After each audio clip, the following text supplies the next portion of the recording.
J'ai le plaisir de souhaiter la bienvenue au Premier ministre par intérim de la République du Mali, son Excellence Abdoulaye Maïga. Je l'invite à s'exprimer devant l'Assemblée.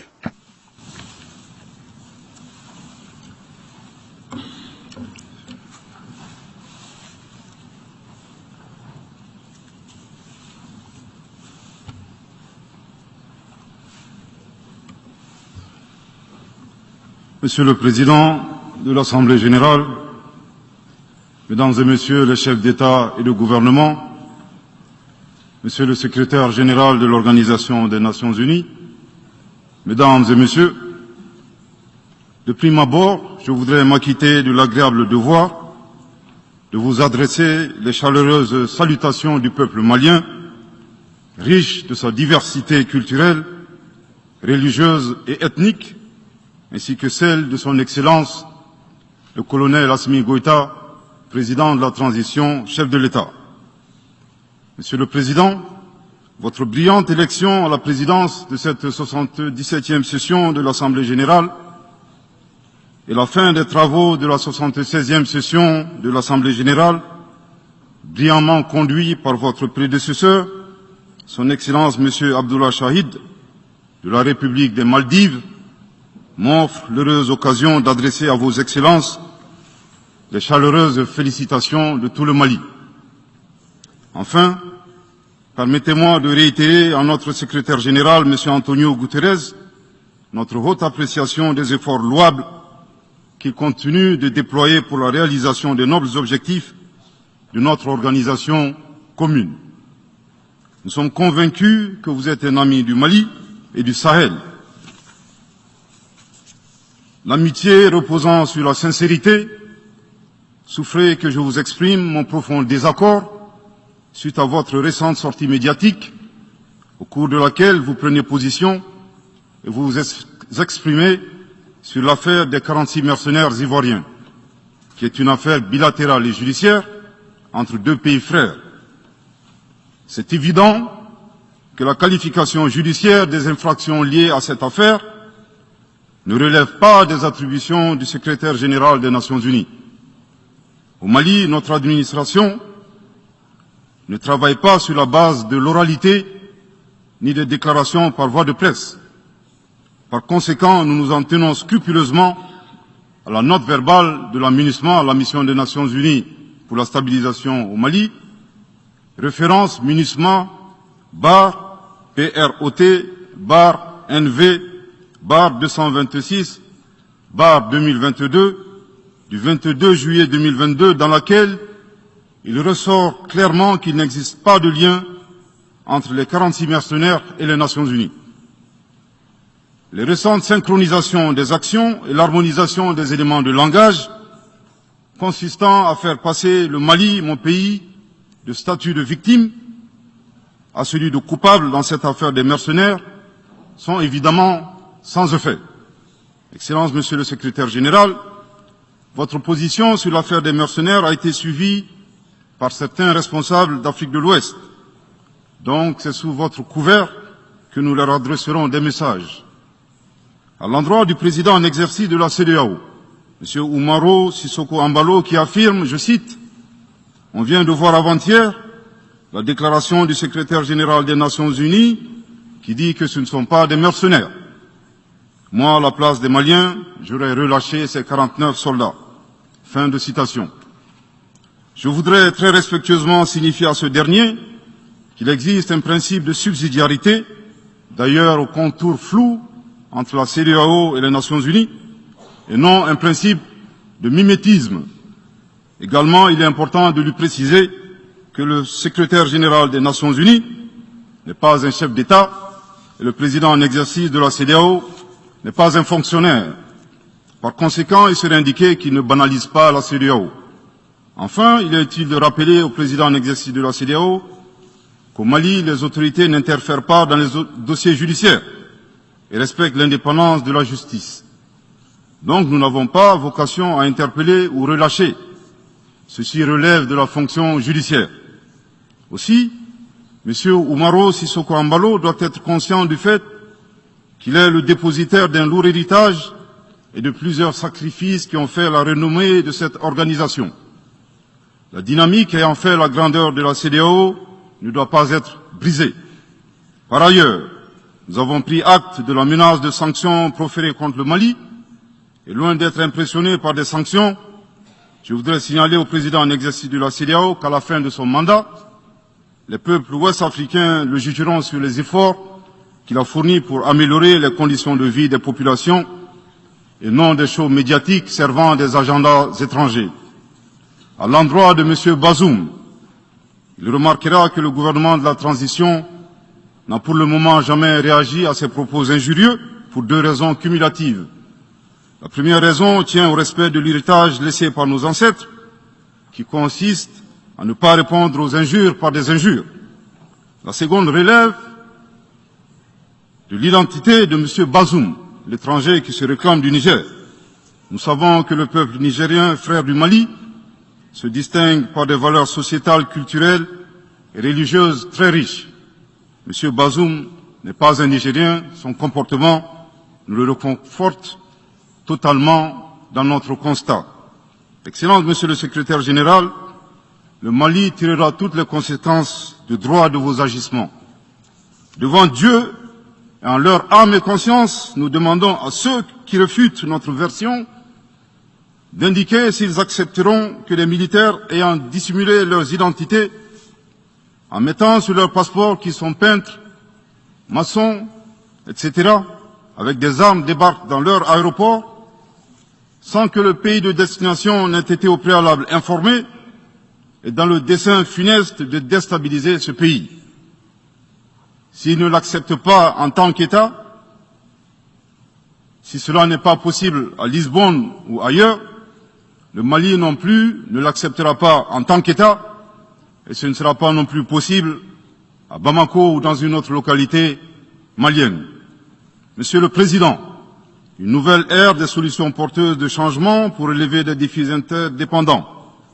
Thème de cette 77e session de l'Assemblée générale, suscitera l'espoir de meilleurs jours pour le Mali, à la condition que le bilan sans complaisance de l'ancienne ère soit établi, que les enseignements soient tirés et que les recommandations objectives soient formulées. Une fois cet état franchi, je ne doute pas qu'à travers notre action collective, nous réussirons à pacifier les multiples foyers de tension dans le monde, mais aussi à promouvoir un développement harmonieux et lutter efficacement contre les pandémies, la dégradation de l'environnement et le réchauffement climatique, les inégalités, les politiques de domination et de prédation des ressources. Depuis le mois d'août 2020, le Mali, mon pays, se trouve dans un processus de transition qui prendra fin le 26 mars 2024 par le transfert de pouvoir aux autorités élues. D'ici à cette échéance et conformément aux recommandations des assises nationales de la refondation, les autorités de la transition se sont engagées dans deux chronogrammes convenus avec la CEDEAO à faire des réformes politiques et institutionnelles avant d'organiser des élections dont l'objectif ultime est de refonder l'État malien, afin qu'il réponde aux aspirations profondes et légitimes de notre peuple à la paix, à la sécurité, à la bonne gouvernance, au développement et à la stabilité institutionnelle durable au Mali. Dans cette perspective, je suis heureux de souligner que certaines avancées majeures ont déjà été réalisées, notamment la promulgation de la loi électorale, qui comprend entre autres la création de l'autorité indépendante de gestion des élections, dont l'installation est à un stade avancé, ainsi que la mise en place d'une commission composée d'éminentes personnalités de toutes les composantes de la société malienne, chargée de la rédaction de la nouvelle constitution. Monsieur le Président, sur un autre plan, peu de gens savent que le Mali est le seul pays au monde dans lequel se superposent et se déroulent simultanément 4 types d'insécurité: le terrorisme, les conflits communautaires manipulés par les terroristes et leurs sponsors étatiques étrangers, la criminalité transnationale organisée et les actions violentes d'individus isolés. Parallèlement à ce processus de retour à l'ordre constitutionnel, le Mali continue de mener une lutte sans merci contre les acteurs de l'insécurité en particulier les groupes extrémistes qui sont responsables de toutes sortes d'abus contre nos paisibles populations. En ce qui concerne le Mali, je suis heureux et fier de vous annoncer que les groupes terroristes ont été sérieusement affaiblis et la peur a même changé de camp. Cependant, ces groupes criminels gardent encore et toujours une certaine capacité de nuisance dans leur tentative désespérée de porter atteinte à notre intégrité territoriale et de terroriser nos populations. Les vaillantes forces de défense et de sécurité du Mali restent déterminées à faire face à toutes les menaces d'où qu'elles viennent, sous l'impulsion de son Excellence le colonel Assimi Goïta, président de la transition, chef de l'État.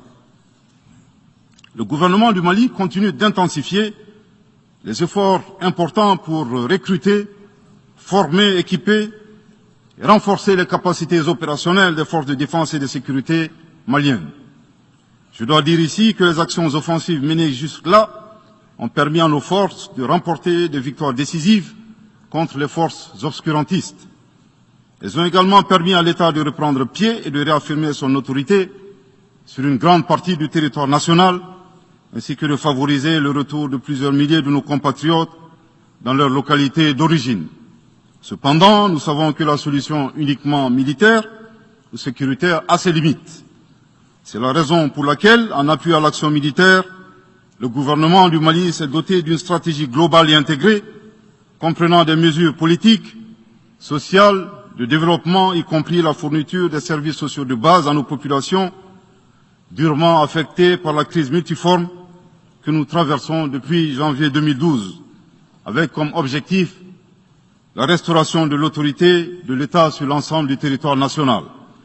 Dans cette dynamique, le gouvernement du Mali a approuvé le 24 août dernier la stratégie nationale de stabilisation des régions du centre et son plan d'action 2022-2024. Cette stratégie traduit la volonté des autorités de la transition d'avoir une approche holistique de la stabilisation des régions du centre. Elle vise à faire du centre une zone stable et prospère où les communautés sont réconciliées et vivent en harmonie avec leurs voisins. Parallèlement, la mise en œuvre diligente et intelligente de l'accord pour la paix et la réconciliation au Mali, issu du processus d'Alger, demeure une priorité stratégique des autorités de la transition. En tant qu'instrument pacifique de résolution durable de crise que traverse le Mali dans sa partie nord. Je dois dire que je suis particulièrement heureux des conclusions de la deuxième réunion de niveau décisionnel des parties à l'accord, tenue à Bamako du 1er au 5 août 2022. Cette importante réunion qui a regroupé les parties signataires et la médiation internationale a permis de lever certains obstacles afin de relancer le processus de mise en œuvre de l'accord. Poursuivant cette dynamique positive et progressive du processus de paix, la 6e réunion de haut niveau du comité de suivi de l'accord, CSA, s'est tenue à Bamako il y a à peine quelques semaines, le 2 septembre 2022. Cette session du CSA est un signal fort de la volonté des parties à s'engager dans une nouvelle dynamique en vue de parachever la mise en œuvre de l'accord. Je réaffirme ici notre attachement à ce processus dont la réussite demeure l'une des conditions sine qua non de la stabilité durable du Mali. C'est le lieu pour moi de saluer une fois de plus le rôle actif de l'Algérie et l'accompagnement de l'équipe de médiation internationale. Je n'oublie pas ici la situation des réfugiés maliens dans les pays voisins, que je salue au passage pour leur hospitalité à l'égard des nôtres. Je n'oublie pas non plus celle de nos compatriotes déplacés internes. Je veux les rassurer que le gouvernement du Mali reste très attentif à leur situation précaire et que tous nos efforts visent à créer les conditions propices à leur retour dans la sécurité et la dignité en vue de leur participation effective à la vie de la nation. Monsieur le Président, dans sa difficile quête pour la paix, la stabilité et le développement durable, le peuple malien reste reconnaissant des efforts et des sacrifices consentis par la MINUSMA, de sa création en juillet 2013 à nos jours, visant à aider le Mali à restaurer son autorité sur l'ensemble de son territoire. C'est pourquoi je tiens à rendre hommage au nom du peuple et du gouvernement malien à la mémoire de toutes les victimes maliennes comme étrangères, civiles comme militaires, tombées sur le champ d'honneur au Mali. Cela dit, il nous faut reconnaître que près de 10 ans après son établissement, les objectifs pour lesquels l'AMINUSMA a été déployé au Mali ne sont pas atteints, et ce, en dépit des nombreuses résolutions du Conseil de sécurité. C'est pourquoi le gouvernement du Mali réitère sa demande, maintes fois exprimée, d'un changement de paradigme, d'une adaptation de l'AMINUSMA à l'environnement dans lequel elle est déployée et d'une meilleure articulation de cette mission avec les autorités maliennes.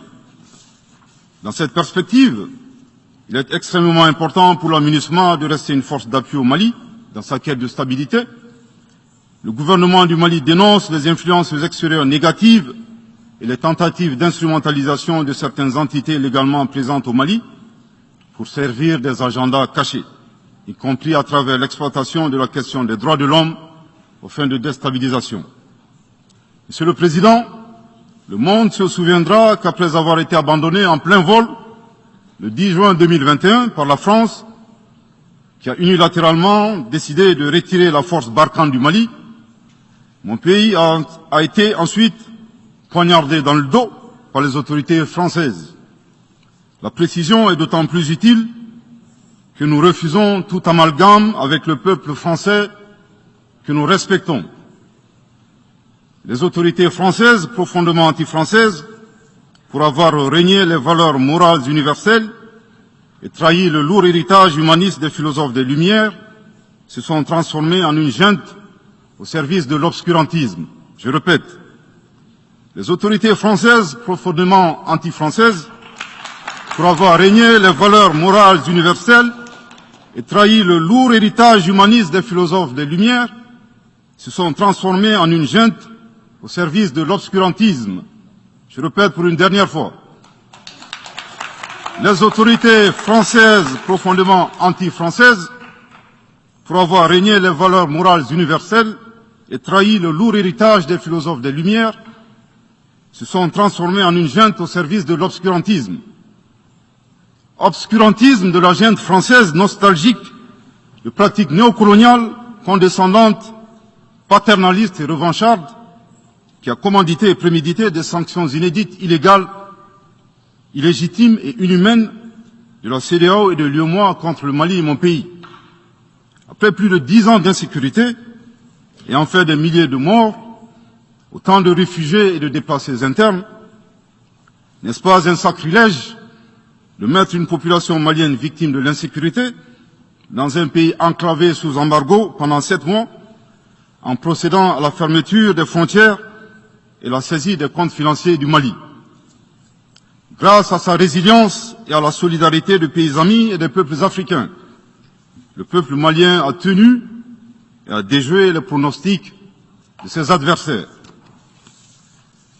Obscurantisme de la junte française qui s'est rendue coupable d'instrumentalisation des différences ethniques, en oubliant si vite sa responsabilité dans le génocide contre les Tutsis au Rwanda, coupable également de tenter désespérément de diviser les Maliens, enfants d'une même famille. Enfin, obscurantisme de la junte française qui a violé l'espace aérien malien en y faisant voler des vecteurs aériens tels que des drones, des hélicoptères militaires et des avions de chasse plus d'une 50aine de fois, en apportant des renseignements, des armes et munitions aux groupes terroristes. Afin de se donner une bonne conscience, la junte française accuse le Mali de n'avoir pas été reconnaissant en se gargarisant de la mort regrettable de 59 soldats français au Mali lors de diverses opérations de lutte contre le terrorisme. À cette triste accusation, nous rappelons que dans la majorité des interventions d'officiels maliens et des cérémonies, nous rendons systématiquement un hommage à l'ensemble des victimes de l'insécurité au Mali, sans distinction de nationalité, donc y compris les 59 Français décédés. Aussi, nous les invitons à ne pas s'arrêter à si bon chemin et de remonter le temps, en passant par leur intervention en Libye, décriée par toute l'Afrique, sans oublier la participation forcée des milliers d'Africains à la Première et la Seconde Guerre mondiale, sans oublier la traite négrière qui explique le sort économique de beaucoup de pays. Combien d'Africains sont-ils morts pour la France et le monde libre dans lequel nous vivons. Monsieur le Président, eu égard à la gravité des faits commis par la junte française, le Mali, dans sa lettre en date du 15 août 2022, a demandé la tenue d'une réunion d'urgence du Conseil de sécurité des Nations Unies. Cette réunion a pour objet de permettre au Mali de présenter les éléments de preuve en sa possession, démontrant que l'armée française a agressé en de maintes reprises mon pays, en violant de manière répétitive et fréquente l'espace aérien malien, sans autorisation des autorités maliennes, et parfois en falsifiant des documents de vol. Plus grave, Monsieur le Président, le Mali sera en mesure de prouver que la junte française a fourni des renseignements et des armes à des groupes terroristes. Le gouvernement du Mali s'interroge sur les raisons qui poussent cet État membre du Conseil de sécurité, de surcroît assurant la présidence de cet organe, à faire obstacle au débat en vue de la manifestation de la vérité. Le monde doit être édifié sur les faits graves qui se sont déroulés au Mali et qui sont à la base de l'aggravation de l'insécurité et de la déstabilisation du Mali et du Sahel. Par la saisine du Conseil de sécurité, le gouvernement du Mali entend mettre cet important organe chargé à titre principal du maintien de la paix et de la sécurité internationale face à ses responsabilités et dénoncer les agissements de la junte française contre mon pays. Ces actes hostiles sont incompatibles avec la Charte des Nations Unies et son statut de membre permanent. Il y va de la crédibilité de notre mécanisme commun, de l'efficacité de la lutte contre le terrorisme, mais surtout, il y va de l'intégrité de l'Organisation des Nations Unies, qui repose entre autres sur le respect des engagements internationaux, de la légalité internationale et de la Charte des Nations Unies. Monsieur le Président, il semble opportun pour le Mali de demander votre implication personnelle auprès du Conseil de sécurité des Nations Unies, afin que notre demande aboutisse pour que cesse la duplicité et la guerre par procuration imposée à mon pays. Monsieur le Président, dans la lutte contre le terrorisme et l'extrémisme violent, le gouvernement du Mali est fortement interpellé sur la question des droits de l'homme. Je tiens à souligner que les droits de l'homme constituent avant tout des valeurs qu'incarne chaque Malien. Aussi, le gouvernement du Mali reste déterminé à les respecter et à les faire respecter, conformément à sa politique de tolérance zéro contre l'impunité. Et cela par fidélité à nos valeurs ancestrales inscrites dans la charte de Kouroukanfouga, proclamée en 1236 par l'empereur du Mali, Soundiata Keïta. Le Mali, berceau de grandes civilisations, héritier de grands empires, terre de brassage, d'hospitalité et de tolérance, fait de la promotion et de la défense des droits de l'homme une priorité nationale. C'est pourquoi je réaffirme avec force que les opérations militaires des forces de défense et de sécurité du Mali sont conduites dans le strict respect des droits de l'homme et du droit international humanitaire. Cependant, comme je viens de le souligner, le gouvernement du Mali s'oppose avec véhémence à l'instrumentalisation de la question des droits de l'homme à des fins politiques, de positionnement, voire de chantage ou d'intimidation. De même, nous regrettons la sélectivité observée entre les droits des populations dont des villages entiers sont massacrés et rasés, qui ne suscitent presque pas d'indignation particulière, et la manipulation communicationnelle faisant passer des terroristes neutralisés sur le champ de bataille pour des civils innocents. Monsieur le Président, pour terminer, je dirais que le peuple malien a décidé de prendre son destin en main. Il soutient pleinement le gouvernement dans la refondation du Mali, ainsi que le retour à un ordre constitutionnel apaisé et sécurisé en mars 2024, à l'issue d'élections libres, transparentes et crédibles. La réalisation de ces vastes chantiers exige du gouvernement de poursuivre et d'intensifier les efforts en vue de l'amélioration continue de la situation sécuritaire dans le pays et de la protection des personnes et de leurs biens. À cet égard, je me réjouis de la tenue à Lomé, le 6 septembre dernier, de la 3e réunion du groupe de suivi et de soutien à la transition. Les conclusions de cette importante rencontre, notamment la reconnaissance des progrès réalisés par la transition et les appels lancés en faveur de la mobilisation de tous les partenaires, du Mali pour consolider leur appui politique, économique, technique et financier à la République du Mali, ainsi que pour soutenir les efforts des autorités de la transition du Mali en vue d'un retour harmonieux à l'ordre constitutionnel. Je voudrais rappeler que la transition au Mali résulte de plusieurs années de dysfonctionnement de notre jeune démocratie qui a engrangé quelques résultats positifs.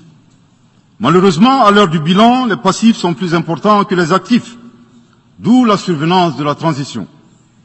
Je saisis cette opportunité qui m'est offerte pour remercier chaleureusement notre respecté aîné, son Excellence le Président Alassane Dramane Ouattara, pour les sages et éclairés conseils qu'il nous a prodigués dans son allocution mémorable à cette 77e session de l'Assemblée générale des Nations unies. Je voudrais le rassurer que les autorités de la transition malienne n'ont d'autres objectifs que de faire des réformes politiques et institutionnelles avant d'organiser des élections, tout en luttant obstinément contre le terrorisme. Ces réformes permettront d'améliorer la gouvernance et toutes les dispositions seront prises pour que la démocratie malienne soit la plus enviée au monde. Dans ce chantier, nous prêterons une attention particulière au troisième mandat, qui ne sera pas possible. Le troisième mandat pour un public moins averti consiste pour un président de la République d'effectuer une manœuvre en 4 temps, en vue de conserver le pouvoir pour lui seul et son clan. Premier temps, presque en fin de second mandat, donc en principe non rééligible, il s'agit pour le président de la République sortant de déclencher une révision constitutionnelle de manière non consensuelle. Deuxième temps, au cours de cette révision constitutionnelle, le président de la République sortant modifiera quelques dispositions constitutionnelles. Troisième temps, une fois la nouvelle constitution adoptée, sur fond de crise politique naturellement, le président sortant devient candidat en violation de la limitation du nombre de mandats à 2.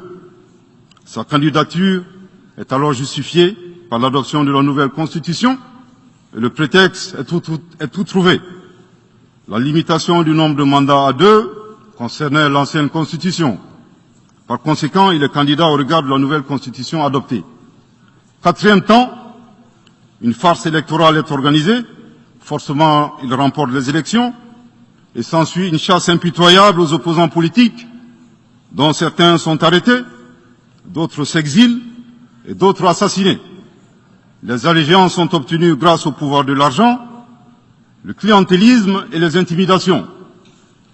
Dans un langage plus simplifié et en référence à une métaphore footballistique, le troisième mandat est une magie.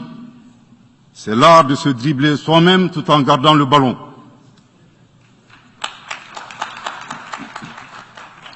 Excellence, Monsieur le Président Ouattara, vos conseils nous rappellent la triste histoire du chameau qui se moque de la bosse du dromadaire. Malgré les efforts tangibles de la transition malienne, dans la mise en œuvre des chronogrammes des réformes politiques et institutionnelles et celui des élections, salués par la communauté internationale, Madame la ministre des Affaires étrangères de la junte française, à qui le Mali n'a pourtant rien demandé, a estimé qu'il n'y avait pas eu de progrès, oubliant que nul ne peut aimer le Mali plus que les Maliens eux-mêmes. Sa position singulière et son adversité ne nous surprennent guère. Victor Hugo, dans Claude Gueux, a classé le genre humain en 2 catégories, en indiquant, je cite, qu'il y a des hommes qui sont fers et des hommes qui sont aimants. Fin de citation. Madame le ministre, dont il s'agit malheureusement, n'est ni fer, ni aimant, elle est hideusement sui generis. Devant l'incertitude et les situations étrangères, le peuple malien adopte une attitude prudente. C'est ce que l'écrivain et le sage Amadou Hampâté-Bâ met en relief en conseillant dans l'étrange destin de Wangrin que, je cite, « Si observer est une qualité, savoir se taire préserve de la calamité ». Fin de citation.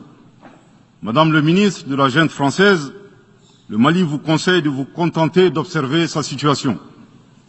C'est l'occasion pour moi de saluer les relations de coopération exemplaires et fructueuses entre le Mali et la Russie, tout en réaffirmant que le Mali reste ouvert à tous les partenaires qui souhaitent l'aider à relever les défis multiples qui l'assaillent dans le respect strict de sa souveraineté, de son unité et de la dignité du peuple malien.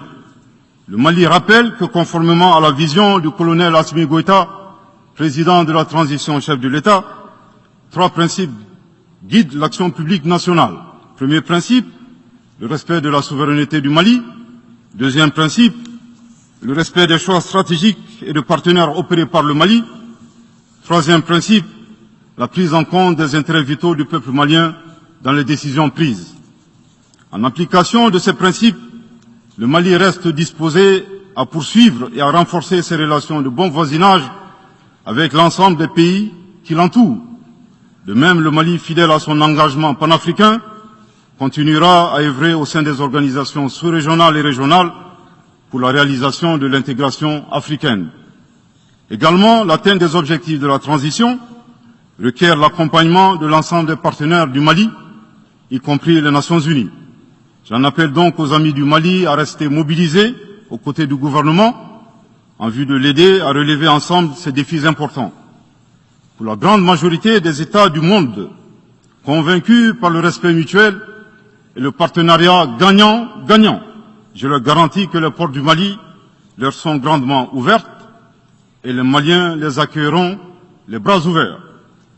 Pour la minorité qui serait tentée de ne pas respecter ces principes, nous leur promettons qu'ils feront face à des millions de Assimi Goïta, soucieux de défendre leur honneur, leur dignité et leurs intérêts vitaux. Je terminerai en donnant 2 conseils aux nostalgiques de la domination.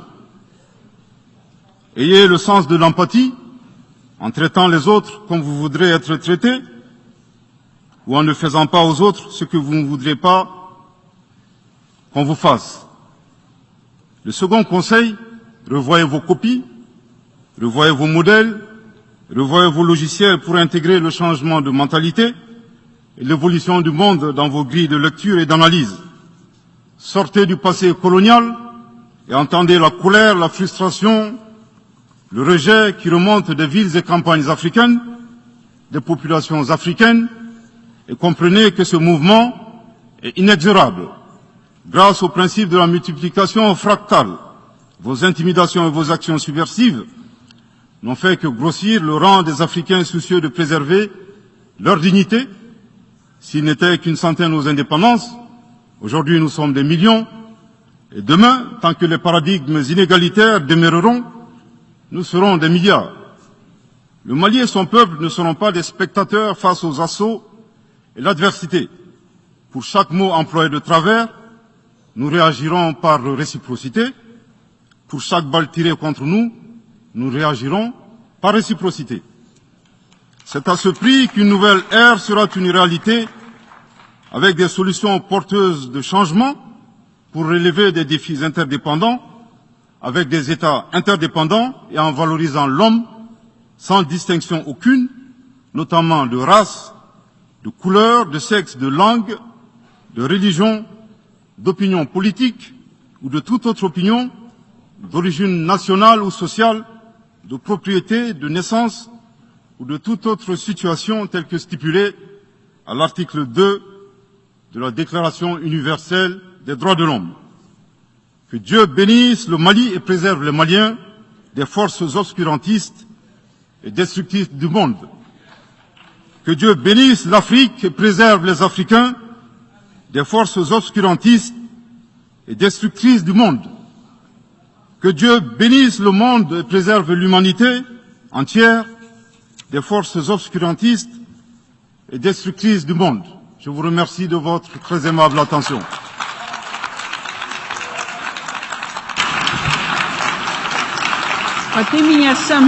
Au nom de l'Assemblée générale, permettez-moi de remercier le Premier ministre par intérim de l'Excellence du Mali pour la déclaration qu'il vient de faire. Je prie le protocole d'escorter son Excellence.